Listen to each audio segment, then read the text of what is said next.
ఇప్పుడే జీ5 app download చేయండి. చూడండి మీ ఫేవరెట్ టీవీ షోస్ ఎప్పుడైనా ఎక్కడైనా. డాక్టర్ మీకు పరిచయం అయి ఉండొచ్చు. అలాంటప్పుడు రోడ్డు మీద నిలబడి మాట్లాడితే పర్లేదు, కానీ తోటలోకి వెళ్తే ఏమనుకోవాలి? మీరు అనుకోవడం కాదు, అక్కడ జరిగింది చెప్పమంటున్నాను. మేం వెళ్ళినప్పుడు ఇద్దరు ఒకే చోటున్నారు. జనాలు లేని చోట అలా ఉంటే ఏమనుకుంటారమ్మా?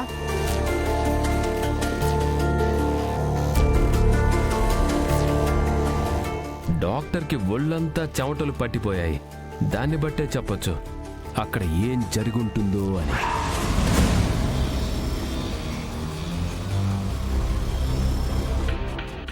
ఏదో జరిగుంటుందని ఊహించుకోవడం కాదు, ఏం జరిగిందో కళ్ళారా చూసినవాడు మాత్రమే మాట్లాడాలి. ఇందులో కథలు చెప్పినా కల్పితాలు ఉన్నా వాడి ప్రాణాలు ఖచ్చితంగా తీసేస్తాను.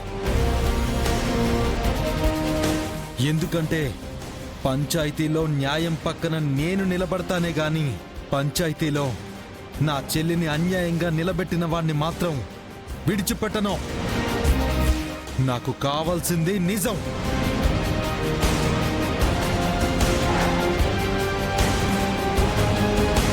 చూడు గంగా, నువ్వు ఈ ఊరు సర్పంచ్ అన్న భక్తి కన్నా నువ్వేం చేస్తావన్న భయంతోనే చూసినోళ్ళు సరిగ్గా చెప్పట్లేదనుకుంటా.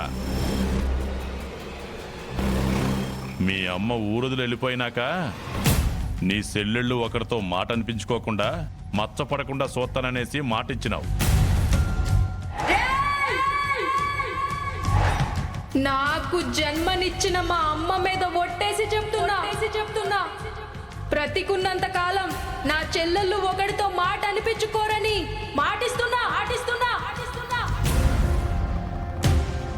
నా పెంపకం సరిగ్గా లేదన్నా ఒకరి చేత చీ కొట్టించుకున్నా. మా అమ్మ నన్ను కని తప్పు చేసిందని తల దించుకుని ఊరొదిలి వెళ్ళిపోతాను.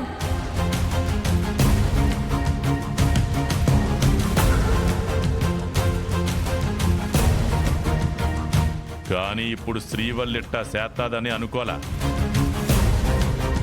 మీ నలుగురు చెల్లెళ్ళలో ఏ ఒక్కరినైనా ఏ నలుగురైనా తప్పు పట్టినారంటే నువ్వు నీ చెల్లెళ్లతో పాటు ఊరోజులు వెళ్ళిపోవాలి.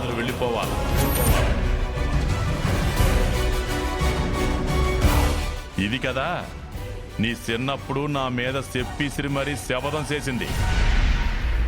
నువ్వు మర్చిపోయి ఉండొచ్చు గంగా, కానీ నాకు గుర్తుండాలి.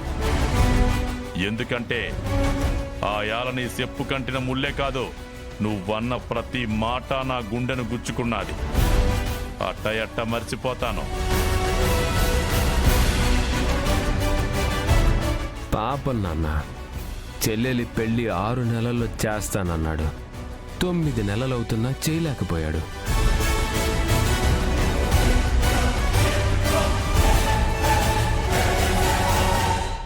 జీ5 యాప్ డౌన్లోడ్ చేసి అన్ని ఎపిసోడ్స్ పూర్తి ఉచితంగా చూడండి.